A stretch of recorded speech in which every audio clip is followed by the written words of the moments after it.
새벽 기도로 나오신 여러분들을 주님의 이름으로 환영합니다. 함께 샘물의 기도로 기도 자리로 나가도록 하겠습니다. 마음과 샘물의 기도를 하나님께 드리겠습니다. 하늘에 계신 우리 아버지여, 이름이 거룩히 여김을 받으소서. 하늘과 땅의 권세를 가지신 전능하신 하나님, 그 하나님께서 우리의 아버지가 되어주셔서 감사드립니다. 그리스도 안에서 이방이 주신 은혜를 기억하고 경외심과 친밀함으로 하나님께 나아가게 하소서. 아버지의 이름을 거룩히 여기는 하나님의 자녀 되게 하소서. 나라와 열방을 위해 기도합니다. 나라가 임하시오며 뜻이 하늘에서 이루어진 것 같이 땅에서도 이루어지이다. 왕이신 하나님, 하나님이 온 세상의 주인이심을 믿습니다. 이 나라의 위정자들이 하나님을 두려워하게 하시고 이 땅에 주님의 공의가 이루어지게 하소서. 우크라이나 백성을 긍휼히 여겨주시고 그 땅에 주님의 평화를 허락해 주소서. 수고하는 선교사들을 기억하여 주시고 각 선교지 가운데 주님의 뜻이 이루어지게 하소서. 목장을 위해 기도합니다. 오늘 우리에게 일용할 양식을 주시옵고 우리가 우리에게 죄 지은 자를 사하여 준 것 같이 우리 죄를 사하여 주옵소서. 우리의 필요를 아시는 하나님, 일용할 양식을 공급하시는 하나님을 신뢰하고 주신 물질을 어려운 지체들과 나눌 수 있는 넉넉한 마음을 허락해 주소서. 주님께서 우리를 용서하여 주신 은혜를 기억하고 서로의 부족함을 용납하는 따뜻한 교회, 따뜻한 목장 되게 하소서. 다음 세대와 청년들을 위해 기도합니다. 우리를 시험에 들게 하지 마시옵고 다만 악에서 구하시옵소서. 우리의 영혼을 지키시는 하나님, 우리의 자녀들이 하나님 품 안에서 잘 자라기를 원합니다. 샘물 플래싱을 통하여 하나님을 예배하는 자녀들 되게 하시고 바른 성경적 가치관으로 세상의 유혹을 이기는 강한 자녀들 되게 하소서. 청년들의 취업과 결혼의 문을 열어주시고 오직 하나님만 섬기는 거룩한 주의 백성들이 되게 하소서. 교회를 위해 기도합니다. 나라와 권세와 영광이 아버지께 영원히 있사옵나이다. 아멘. 찬양받으시기에 합당하신 하나님, 존귀한 자녀답게 매일 아버지를 찬양하는 예배자가 되기를 원합니다. 삶의 어려운 형편 가운데서도 낙심하지 않게 하시고 주를 찬양할 때 부어지는 놀라운 은혜를 경험하게 하소서. 주께서 우리를 위해 쉬지 않으시듯 우리도 쉬지 않고 기도하는 교회가 되게 하소서. 오늘 하루도 주기도문을 살아내는 주기도인이 되게 하소서. 존귀하신 예수님 이름으로 기도드립니다. 아멘. 오늘 우리에게 주시는 하나님 말씀은 사도행전 2장 1절에서 21절까지 말씀입니다. 한 절씩 교독하시겠습니다. 오순절 날이 이미 이르매 그들이 다 같이 한 곳에 모였더니 호련히 하늘로부터 급하고 강한 바람 같은 소리가 있어 그들이 앉은 온 집에 가득하며 마치 불의 혀처럼 갈라지는 것들이 그들에게 보여 각 사람 위에 하나씩 임하여 있더니 그들이 다 성령의 충만함을 받고 성령이 말하게 하심을 따라 다른 언어들로 말하기를 시작하니라.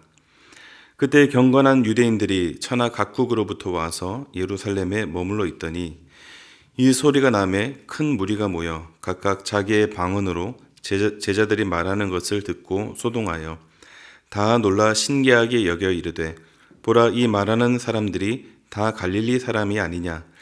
우리가 우리 각 사람이 난 곳 방언으로 듣게 되는 것이 어찌 됨이냐.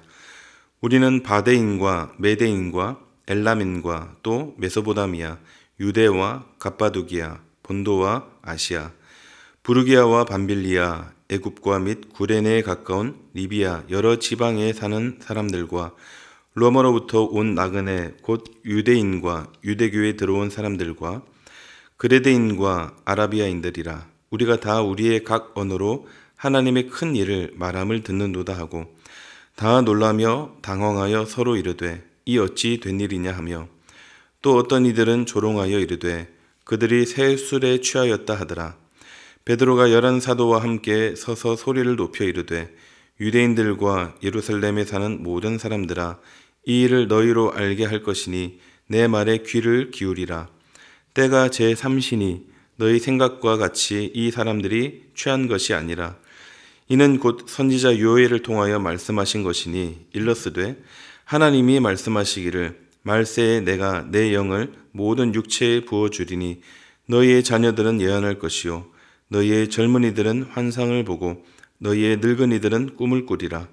그때 내가 내 영을 내 남종과 여종들에게 부어주리니 그들이 예언할 것이요 또 내가 위로 하늘에서는 기사를 아래로 땅에서는 징조를 베풀리니 곧 피와 불과 연기로다. 주의 크고 영화로운 날이 이르기 전에 해가 변하여 어두워지고 달이 변하여 피가 되리라. 누구든지 주의 이름을 부르는 자는 구원을 받으리라 하였느니라. 아멘. 오늘의 말씀은 오순절 우리에게 임하신 성령입니다. 오늘은 성령께서 강림하신 사건을 다루고 있는데요. 이때가 언제였냐면 유대 3대 절기 가운데 하나였던 오순절이었습니다. 그래서 이날은 5절 말씀처럼 세계 각국에서 경건한 유대인들이 다 이제 예루살렘으로 모이는 날이었습니다. 그만큼 많은 사람들이 성령께서 임하신 장면을 목격하게 되었고 각기 흩어진 사람들을 통해 복음이 전해졌으리라 보는데요. 여하튼 이날 성령께서 강력하게 임하시고 이때부터 본격적인 성령 시대가 열리게 됩니다. 그래서 오늘 성령께서 마가의 다락방에 임하신 이 장면을 함께 살펴보면서 성령 강림 사건이 우리에게 주는 의미가 무엇인지 함께 묵상하고자 합니다. 먼저 첫째입니다. 누구나 받을 수 있는 성령입니다. 누구나 받을 수 있는 성령. 성령께서 임하실 때 굉장히 특이하게 임하셨습니다. 어떤 표현들이 있죠. 보면은 2절부터 보겠습니다. 호련히 하늘로부터 급하고 강한 바람 같은 소리가 있어 그들이 앉은 온 집에 가득하다고 하고요. 또 3절 보면 마치 불의 혀처럼 갈라지는 것들이 그들에게 보여 각 사람 위에 하나씩 임하여 있더니 또 4절에 그들이 각 성령의 충만함을 받고 성령이 말하게 하심을 따라 다른 언어들로 말하기를 시작했다 이렇게 기록되어 있습니다. 성령께서 임하신 그 상황을 묘사한 건데 굉장히 특이하죠. 성령 받은 사람들이 다 이제 보니까 이상한 불길 같은 게 보이고 막 방언으로 소리도 내고 막 그러니까 어떻게 보면은 겉에서 볼 때 보통 사람들은 성령을 받는다고 할 때 그 일이 뭔가 쉽지 않은 것처럼 보입니다. 그런데 이 성령이 임하실 때 꼭 이렇게만 임하시는 것은 아니죠. 본문처럼 물론 강하게 불처럼 또 바람처럼 임하시기도 하지만 때로는 잔잔한 물결처럼 또 때로는 따뜻한 봄 기운처럼 그렇게 임하시기도 합니다. 또 어떤 때는 현상이 없습니다. 특별한 현상이 없이 성령께서 임하시기도 합니다. 꼭 현상이 중요한 것은 아니라는 것입니다. 그런데 현상에 집중한 나머지 나는 저렇게 안 될 것 같아서 나는 성령을 받지 못한다 이렇게 생각하면 안 된다라는 것입니다. 왜냐하면 성령은 누구나 받을 수 있다고 분명히 우리에게 약속하고 있기 때문입니다. 저도 그렇고 여기 계신 모든 분들 다 마찬가지입니다. 누구나 다 성령을 받을 수 있습니다. 왜죠? 성경에서 구약에서도 그렇고 또 직접 예수님께서도 말씀하셨고 계속해서 예언했고 또 약속되었던 그런 내용이기 때문입니다. 본문 16절부터 쭉 보면은 또 하나님께서 오래전에 요엘 선지자를 통해 약속하신 내용을 이제 베드로가 설교하고 있는 내용인데요. 요엘 2장 28절 말씀을 그대로 인용하고 있는데요. 누구든지 여기 말 그대로 누구든지 자녀들이나 젊은이들이나 늙은이들이나 누구든지 모두에게 성령을 부어주신다고 약속하고 있는 말씀입니다. 그리고 이 말씀이 이미 성취되었고 또 지금도 성취되고 있습니다. 지금도 성령께서 우리 가운데 임하고 계시고 우리 안에 역사하고 계십니다. 그래서 우리는 성령을 받아야 하고 성령을 사모해야 합니다. 누구나 받을 수 있는 성령이라면 받아야죠. 우리가 그 성령을 안 받을 이유가 없는 것입니다. 그리고 성령께서 우리 가운데 임하시면 우리는 성령의 선물을 받게 됩니다. 여러 성령의 열매들도 받게 되고요. 또 은사들도 받게 됩니다. 그러니 얼마나 좋습니까? 세상에 그 무엇보다 값지고 좋은 이 성령의 여러 풍성한 선물들을 다 받으시는 여러분들이 되시면 좋겠습니다. 그래서 성령을 날마다 사모하시고 또 성령의 충만을 사모하시는 저와 여러분들이 다 되시기를 주님의 이름으로 축복합니다. 성령 강림 사건이 주는 두 번째 의미는 쉽고 단순한 복음입니다. 쉽고 단순한 복음. 복음은 말 그대로 정말 쉽고 단순하고 명료합니다.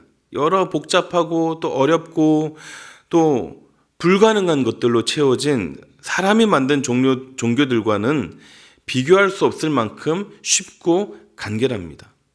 복음이 무엇입니까?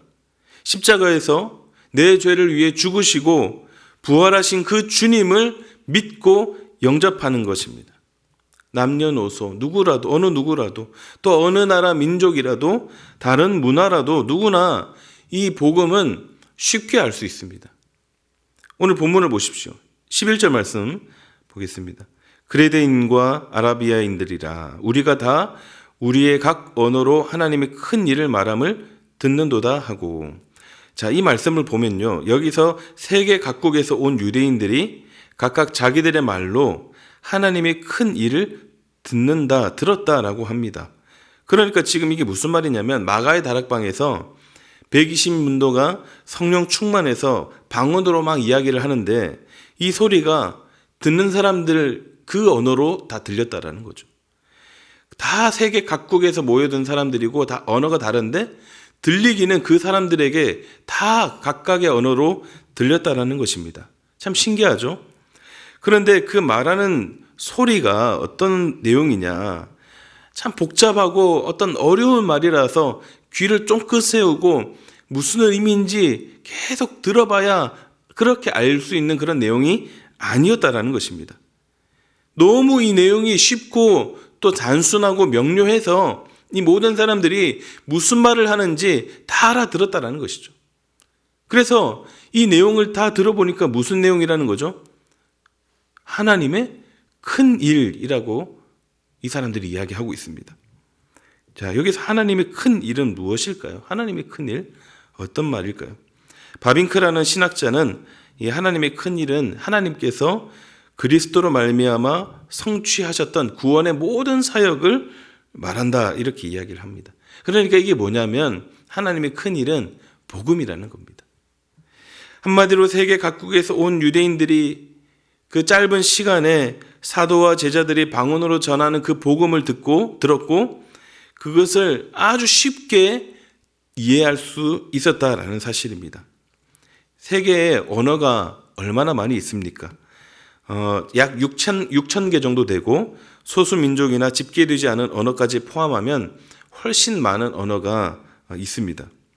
그러나 아무리 어렵고 알아듣기 힘든 언어라도 복음은 다 알아들을 수 있다는 것입니다. 아무리 그 나라의 말이 어려웠다 해도 복음이 그 나라의 말로 들리면 너무 쉽게, 너무 단순하고 명료하게 들리게 된다는 것입니다. 오히려 이게 너무 쉬우니까 사람들이 이게 맞나 하면서 의심할 정도라고 하는 것이죠. 이렇게 하나님은 우리가 구원받을 그 길을 너무 쉽게 열어주셨습니다. 그러니 이것이 얼마나 큰 은혜입니까? 우리가 구원받을 조건이 많다면, 여러 가지가 많다면, 그 복잡하고 너무 어렵다면 우리가 얼마나 구원을 받을 수 있겠습니까? 이렇게 쉽게 우리에게 제공해 주신 이 은혜를 우리가 늘 기억해야 할 것입니다. 지금 오순절날 사람들이 많이 모인 곳에서 놀라운 현상을 동반해서 세계 여러 나라 사람들이 자기 나라 말로 들리는 이 내용이 복음이라면 이게 무슨 의미일까요? 지금 다 모여가지고 복음을 들었단 말이죠. 하필 복음을 들었단 말이죠. 그 이유가 무엇일까요? 왜 하나님이 이 사람들을 통해서 복음을 전해주셨을까요? 이 쉬운 복음, 누구나 알아듣는 이 쉬운 복음을 어떻게 하라는 것입니까? 전하라는 것입니다. 이 복음을 전해라. 그래서 본문 21절에 보면은 베드로가 이렇게 말씀합니다. 21절 말씀, 누구든지 주의 이름을 부르는 자는 구원을 받으리라 하느니라. 복음 자체도 쉽고 간단한데 베드로는 한술 더 떠서 누구든지 주의 이름을 부르십시오. 그러면 구원을 받습니다. 이렇게 전달하고 있는 것입니다. 그렇습니다. 복음은 전해야 하는 것입니다. 전해야 하기 때문에 하나님께서 쉽고 또 단순하고 명료하게 만드신 것 같습니다. 이 복음을 쉽게 우리가 알도록 하시고 또 받게 하신, 복음을 우리가 받도록 하신 그 하나님께 감사를 드리며, 그래서 우리도 이 복음을 전하는 자리로, 쉽게 전달되는 이 복음을 전하는 자리로 갈 수 있기를 바랍니다. 성령 강림 사건이 주는 의미 세 번째는 이것입니다. 현상보다 충만을 사모하라. 현상보다 충만을 사모하라. 오늘 본문에서도 알 수 있지만 성령을 받게 되고 성령으로 충만하게 되면 여러 현상들이 나타나는데요. 오늘 본문처럼 방언하는 것뿐만이 아니라 예언하고 환상을 보고 꿈을 꾸고 이런 또 여러 다양한 은사들이 나타나는 것을 우리가 알 수 있습니다. 참 좋죠. 성령 충만 그 자체도 좋은데 다른 선물들까지 우리가 덤으로 받게 되니 얼마나 좋습니까? 그리고 성령을 받게 되면요, 마음에 기쁨이 넘칩니다. 그래서 본문에서도 나와 있지만 성령 충만한 사람을 보고 어떤 사람이라고 표현하기도 합니까? 술 취한 거 아니냐? 술 취한 사람으로 비교하기도 하거든요. 이게 무슨 말입니까? 그만큼 좋은 거다라는 거죠. 그만큼 마음에 기쁨이 넘치고 참 좋다라는 것입니다. 그런데 문제가 있습니다. 이게 너무 좋아 보이니까 이제 현상에만 이제 집중하는 경향이 있다라는 거죠. 주객이 전도되었다고 하죠. 순서가 바뀐 겁니다. 성령의 충만을 사모해야 되는데 성령의 현상만 사모합니다. 심지어 방언기도 학교라는 걸 제가 본 적이 있어요. 방언을 받게 하는 그런 어떤 전문 프로그램이 있는가 봅니다. 그리고 예전에 수련회 같은 데 이제 가서 이제 보면은 방언하는 법을 가르쳐 주기도 했고, 또 보면은 또 신기하게 그 가르쳐 주는 대로 하니까 또 방언이 또 나오더라고요. 저는 그걸 보면서 참 이 영적 세계는 알다가도 모르겠다 이런 생각을 했던 적이 있는데요. 그러나 성령의 충만보다 이 현상만을 사모하면, 이것만을 추구한다면 가장 중요한 본질을 놓칠 수가 있습니다. 제가 예전에 한번 말씀드린 적이 있는데요. 제가 한번 군에 있을 때 항상 병사들을 괴롭혔던 한 부사관 한 분이 있었습니다. 늘 욕하고 그 병사들 때리기도 하고 그렇게 괴롭히는 그 사람들이 싫어했던 그 어떤 사람이 있는데, 이 사람이 어느 날 저를 부르더니 저한테 얘기를 하는 거예요. 자기도 한때 교회는 다녔다라는 거죠. 한때 교회는 다녔고 또 방언으로 찬양까지 했다라고 합니다. 방언으로 찬양까지 했던 사람인데 지금은 이렇게 됐다고, 지금은 내 모습이 이렇다고 하면서 자기를 위해 기도해 달라고 그렇게 하는 거예요. 그래서 제가 그분의 그 말을 듣고 너무 충격을 받았습니다. 방언으로 찬양을 했던 사람인데 지금 어떻게 이렇게 됐는가, 참 그분의 모습을 보면서 혼란스러웠던 적이 있었습니다. 그래서 저는 그때 이후로 방언한다고 해서 또 어떤 은사를 가졌다고 해서 그것이 그 사람의 신앙을 보증해 주지는 않는구나라는 것을 깨닫게 되었습니다. 그렇습니다. 현상이, 그 사람으로부터 나온 어떤 것들이 신앙을 보증하는 건 아닙니다. 이렇게 현상들, 보여지는 것들은 이단에서 제일 많이 나타납니다. 다른 종교에서, 심지어 다른 종교에서도 볼 수 있는데 또 성경에도 나오죠. 출애굽할 때나 또 신약에서도 그런 내용들이 나오는데, 출애굽할 때 12재앙 중 일부 몇 가지는 또 애굽의 요술사들도 똑같이 구현하기도 했습니다. 현상은 중요한 것이 아닙니다. 우리는 오직 성령의 현상이 아닌 충만을 사모해야 합니다. 말씀으로 또 기도로 내 속에 내가 아닌 주님이 계실 때 우리는 성령으로 충만하게 됩니다. 그러면 그 이후에 자연스럽게 기도에도 힘이 생기고 또 말씀을 보는 눈도 열리게 되고 또 성령의 은사들도 받게 되고 또 사랑, 희락, 화평, 오래 참음, 자비, 양성, 충성, 온유, 절제 이런 성령의 여러 열매들도 우리가 맛보게 되는 것이죠. 그래서 성령의 현상들 먼저 추구할 것이 아니라 그런 현상들도 참 귀하지만 그런 것들보다 먼저 성령의 충만을 먼저 사모하심으로 늘 성령으로 충만하여서 늘 기쁨으로 힘 있는 신앙생활을 계속해 나가시기를 우리 주님의 이름으로 축복합니다. 말씀을 정리하겠습니다. 예수님께서 약속하신 대로 우리에게 성령을 보내주셨습니다. 그래서 이날 성령 강림 사건이라고 하는데요. 이 성령 강림 사건이 주는 의미가 무엇입니까? 첫째는 성령은 누구나 받을 수 있다고 했습니다.